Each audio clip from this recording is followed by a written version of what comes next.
All right, we're going to try something different. We're going to put this in an edpuzzle and see how that works. This is Unit 1, Chapter 3, Lesson 2. The objective: what characterizes the landscape and climate of the mountains and basins region of Texas? We will identify the geographical location of the mountains and basins region of Texas, including rivers and towns. I will be able to locate the Rio Grande, Pecos River, and El Paso. Okay, I'm going to go to the next slide. This is the Rio Grande, remember. Here is the Pecos River, and El Paso is in this area. It is not labeled on this map. This map, we're going to be studying the Great Plains region, and if you look at the map key, it's in this area, which has the high plains here, and the Edwards Plateau, and the Llano Basin is really dark right here, and then all this with the kind of shaded lines is outside of the Great Plains. So the Great Plains region covers this. Okay? All right. Now, also on this is our terms to know. Drought, a period of lower than normal precipitation. Erosion, the wearing away of the Earth's surface by the movement of water, wind, ice, and gravity. Channel, a deep passage or pathway. And comprise, to make up. Okay, the next slide. Regions of Texas, Lesson 2, Great Plains continued. Let's see, I'm going to, I don't know how much I can zoom it in. That's probably too much, sorry. All right, regions of Texas. Lesson 2, Great Plains. A sea of grass. Where is the Great Plains region in Texas? The Great Plains region of North America has been called the breadbasket of the world. This fertile area stretches from Canada to Texas. It is bounded on the east by the Mississippi River and on the west by the Rocky Mountains. Some folk songs about the Great Plains compare it to a sea of grass. This is because the area can seem as large as an ocean. In Texas, the Great Plains region reaches from the north corner of the state, the Panhandle, southward to the Rio Grande. Huge herds of buffalo once roamed the Great Plains. Buffalo are also known as bison. These animals fed on the wild grasses that covered the region. Native Americans followed the herds, hunting them for their meat and hides. Later, Europeans moved onto the land. First, these settlers used the land of the Great Plain to graze sheep. Later, they used it to graze cattle. Farmers plowed up much of the grasslands and planted crops such as corn and wheat. Around the 1920s, oil and gas were discovered in the Texas Panhandle and elsewhere. In the 1930s, the Great Plains in Texas and much of the rest of the United States faced a condition that became known as the Dust Bowl. It was caused by a terrible drought or lack of rain, high winds, poor farming methods. These conditions caused erosion or wearing away of the soil in the region. The windstorms of the Dust Bowl almost destroyed farming in the Great Plains. Then the federal government set up national grasslands in Texas and throughout the Great Plains area. The purpose was to preserve and protect the damaged land. Today, the land is used mostly for grazing livestock. The area is also managed for recreational activities, wildlife habitat, soil conservation, and water protection. The Great Plains has a dry climate. Elevations there are higher than those in eastern Texas. However, elevations are not as high as those found within the mountains and basins region. High elevations mean that summers and winters are cooler in the Great Plains than in the east. In this dry region, farmers irrigate or water crops from underground water sources. These include the Ogallala Aquifer. It is a huge source of water for Texas and other parts of the country. Let's look at the questions here. What is a drought? It is a period of little or no rainfall. What caused the Dust Bowl of the 1930s? A combination of drought, high winds, and poor farming methods. How do Texas farmers manage to water their crops under the dry growing conditions of the Great Plains? They irrigate with water from underground sources such as the Ogallala Aquifer. Okay, let's go to the next page. The High Plains. Guiding question, what is the significance of geographical features in the High Plains? 3 smaller geographic sections make up the Great Plains of Texas. These sections are the High Plains, the Edwards Plateau, and the Llano Basin. Let's go back to the map and look at these. These are the High Plains in this area. And the Edwards Plateau is this gray area that's a little bit darker.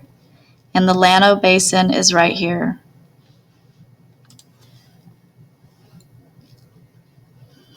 The mostly flat High Plains cover the Panhandle in the north part of Texas and stretch about 350 miles southward. To the east, the Caprock Escarpment rises. It stretches from the Panhandle into central Texas. Elevations in the northwestern Panhandle are quite high. They are more than 4,000 feet above sea level. Visitors to the High Plains are often awed by the huge flat stretch of the landscape. 2 rivers run through the Panhandle, the Canadian River in the north and the Red River in the south. Cattle graze on a rugged valley called Canadian Breaks.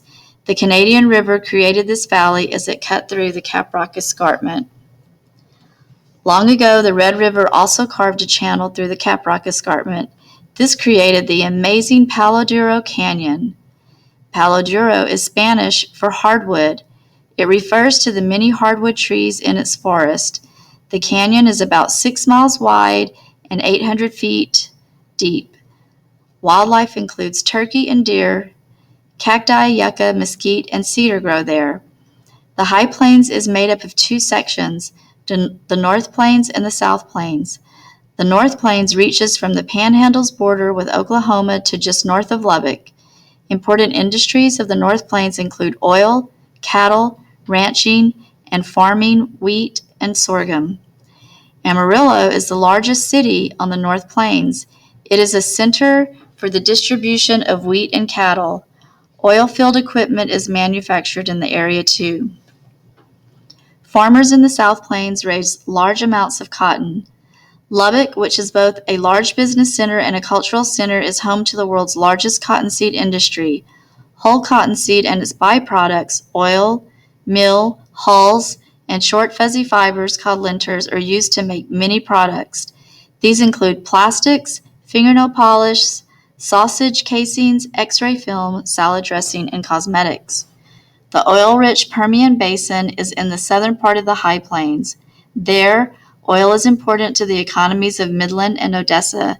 Area farmers and ranchers depend on these cities for trade, entertainment, and culture. Let's look at the questions. How was Palo Duro Canyon created? It was carved through the Caprock Escarpment by the Red River long ago. What are the 2 sections of the High Plains? North Plains and the South Plains. What is the largest city on the North Plains and what are 3 main economic activities there? Amarillo is the largest city on the North Plains. Its 3 main economic activities are distribution of wheat, distribution of cattle, and the manufacture of oil-field equipment. Next page.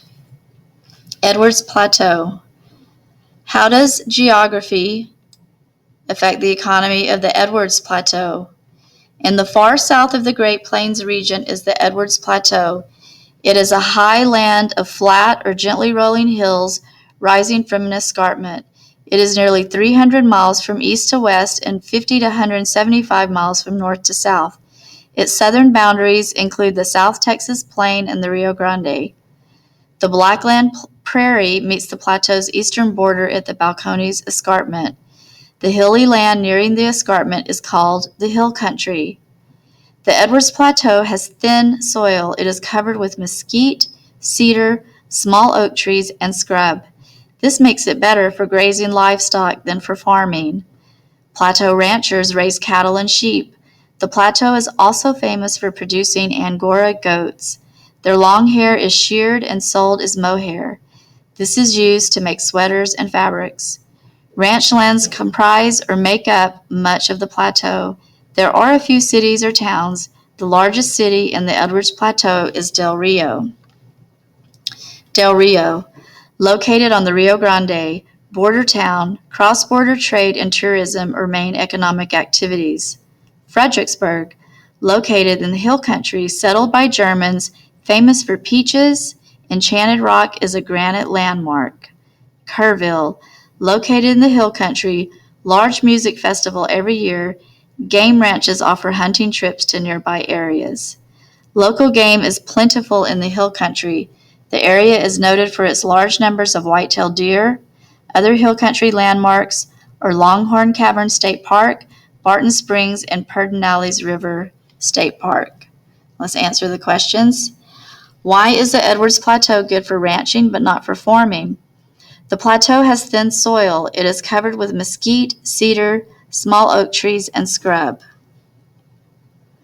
Describe the geography of the Edwards Plateau and its main industry. Edwards Plateau is covered with thin soil, scrub, and grazing land. The main industry is livestock ranching. Let's see, next page. This is the last reading page. Yay. Okay, Llano Basin. The Llano Basin is an area of rolling plains and hills. It is crossed by two main rivers, the Llano and the Colorado. Flowing river waters in time have caused significant erosion from the basin area. It is the state's smallest geographic region. It has lower elevations than the Edwards Plateau.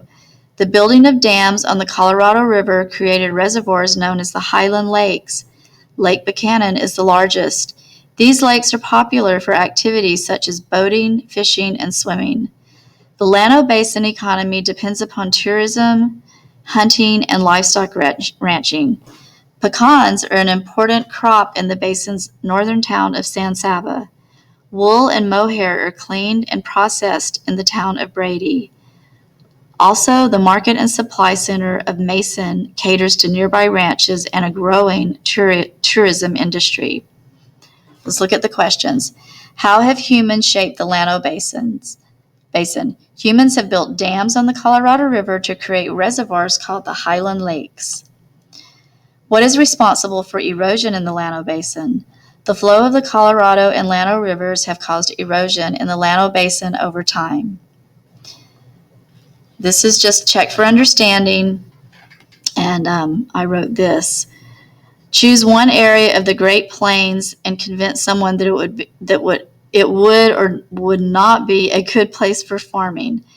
The Edwards Plateau is not good for farming as it is covered in thin soil, more suitable for cattle grazing. And then, the next one. Choose one area of the Great Plains in Texas. Summarize what you have learned about it. The Llano Basin has rolling plains and hills with two main rivers where they have built dams to create the Highland Lakes. I have been there, and it's a beautiful place to visit. Okay, so now this is your study guide for the Skyward Quiz. These 5 questions. Why is the area of the Edwards Plateau more suitable for grazing livestock than for farming? It has thin soil covered with small trees and shrubs. Which of these groups, 7, which of these groups settled permanently in the hill country? German immigrants. 8, which of the following is a result of the construction of dams in the Llano Basin? The reservoirs that were created offered recreational opportunities. 9, what huge pink granite landmark is a popular destination for visitors to the hill country? Enchanted Rock. 10, what are some industries that dominate the North Plains area? Petroleum and cattle ranching. And that is all.